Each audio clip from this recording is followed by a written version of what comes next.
The Bible Study Podcast, episode 523. Today, the Bible Study Podcast continues a study of the kings of Israel and Judah as we wrap up 1 Samuel.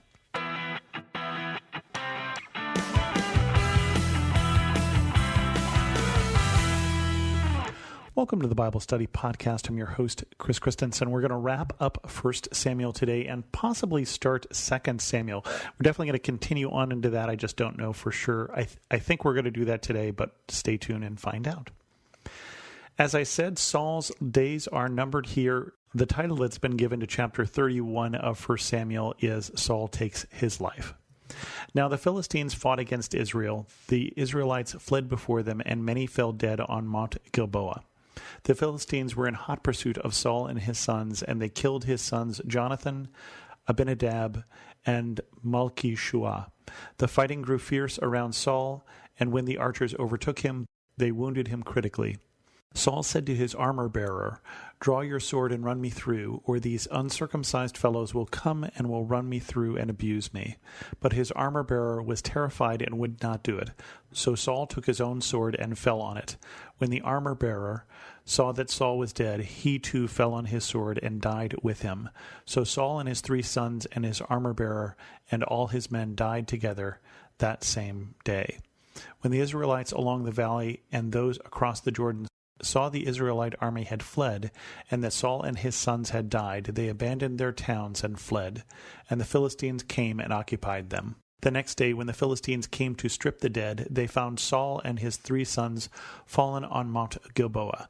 They cut off his head and stripped off his armor, and they sent messengers throughout the land of the Philistines to proclaim the news in the temple of their idols and among their people.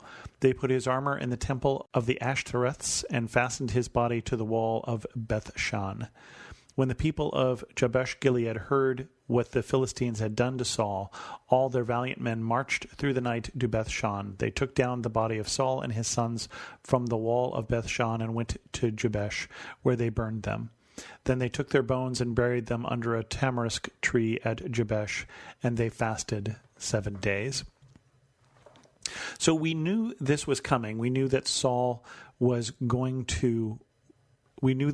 reign would end. We did not know how it would end. We knew that it would not end at the hand of David, because David was quite clear on that when he chose not to kill Saul on 2 different occasions. And so instead he dies fighting the Philistines and fighting them on Mount Gilboa.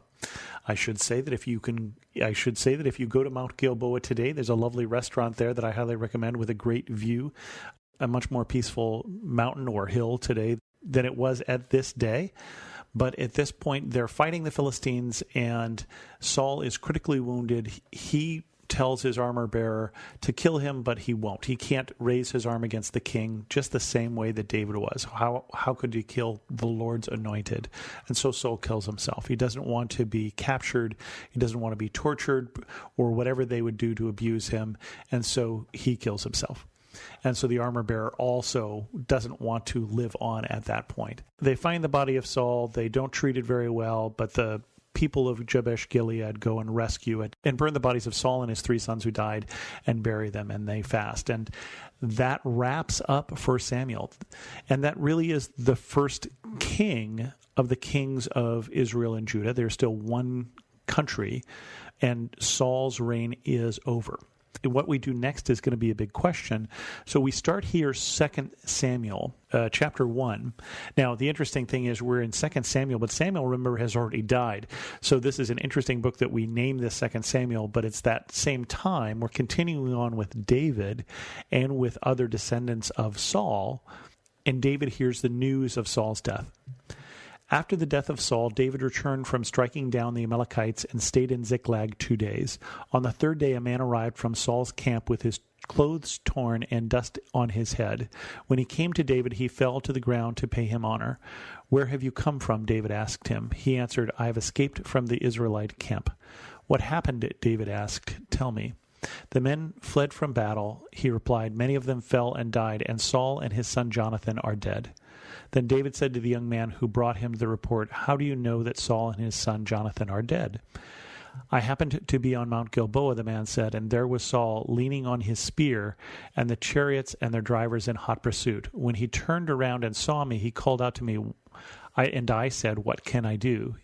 He asked me, who are you? An Amalekite, I answered. Then he said to me, stand here by me and kill me. I'm in the throes of death, but I'm still alive. So I stood beside him and killed him, because I knew that after he had fallen, he could not survive. And I took the crown that was on his head and band on his arm, and have brought them here to my Lord. Then David and all his men took hold of their clothes and tore them. They mourned and wept and fasted till evening for Saul and his son Jonathan, and for the army of the Lord and for the nation of Israel, because they had fallen by the sword. David said to the young man who brought him the report, where are you from? I am the son of a foreigner, an Amalekite, he answered. David asked him, why weren't you afraid to lift your hand to destroy the Lord's anointed? Then David called one of his men and said, go strike him down. So he struck him down, and he died. For David had said to him, your blood be on your own head. Your own mouth testified against you when you said, I killed the Lord's anointed. Now remember, that armor bearer who wasn't willing to kill Saul, apparently what he didn't know is after Saul fell on a sword, he didn't die. He didn't die right away, and so the armor bearer is dead by this point, and so Saul calls out to this other person, an Amalekite. In irony, remember, David wasn't at the battle because he was turned away by the Philistines from fighting on their side. And he got home and found that they had been raided by Amalekites, and now we've got another Amalekite in the story. So he's just going after Amalekites, and he gets this other one who comes and says, guess what? And I suspect he's thinking, guess what? Good news, you're the king now. I'm bringing you the crown. Or guess what? Bad news, Saul's dead, but you're the king now. But in any case, he is not expecting this response. But if you're the king, think about this. There is some reason to not support regicide, the killing of kings. And so David had been very studiously not killing Saul, because even though Saul was acting as his enemy, he understood that he was the Lord's anointed. God had made him king in a quite literal fashion. This isn't the people in the Middle Ages saying, I'm king because God made me king. This is God calling to the prophet and saying, make this guy king, in a very specific, literal sense. And so David was not going to strike him down, and so it's bad news for this Amalekite when he testifies that he, in fact, did this.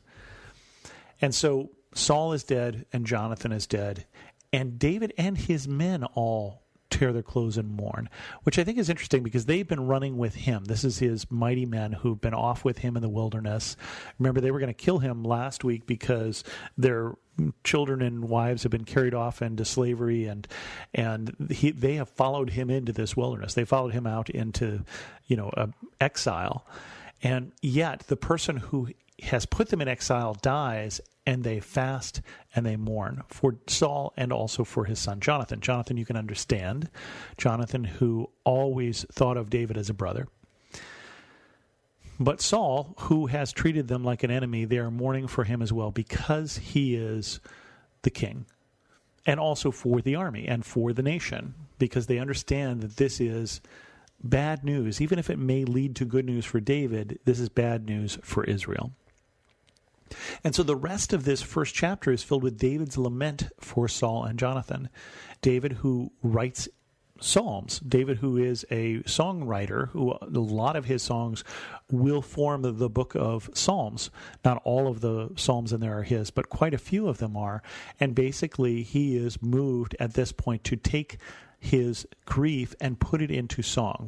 I can't sing it for you because I don't know the tune, but it goes like this. David took up his lament concerning Saul and his son Jonathan, and he ordered that the people of Judah be taught this lament of the bow. It is written in the book of Jashar. A gazelle lies slain on your heights, Israel. How the mighty have fallen. Tell it not in Gath, proclaim it not in the streets of Ascalon, lest the daughters of the Philistines be glad, lest the daughters of the uncircumcised rejoice. Mountains of Gilboa, may you have neither dew nor rain, nor may no showers fall in your terraced fields, for there the shield of the mighty was despised, the shield of Saul no longer rubbed with oil. From the blood of the slain, from the flesh of the mighty, the bow of Jonathan did not turn back.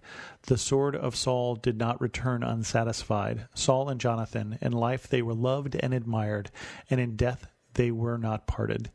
They were swifter than eagles. They were stronger than lions. Daughters of Israel, weep for Saul, who clothed you in scarlet and finery, who adorned your garments with ornaments of gold. How the mighty have fallen in battle. Jonathan lies slain on your heights. I grieve for you, Jonathan, my brother. You were very dear to me. Your love for me was wonderful, more wonderful than that of women. How the mighty have fallen. The weapons of war have perished. And with that, we end a chapter with the death of Saul and the death of Jonathan, the kingship of Saul. But it doesn't immediately start the kingship of David, and we'll see that next week. It's going to take us a little while to work through the fact that David will become king.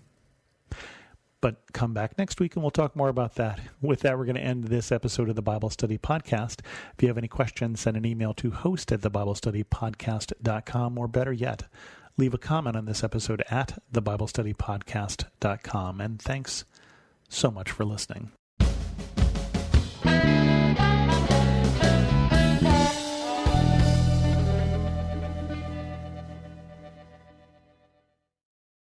Hey there, it's Nicole Eunice from the How to Study the Bible podcast, and I'd love to invite you to join us as we weekly discover a passage of God's Word together. From beginning to end, from principles to practicals, we are here to make sure that God's Word is powerful and relevant to your life. If that sounds like something you're looking for, I would love to invite you to subscribe. You can go to lifeaudio.com and search How to Study the Bible, and we'll see you there.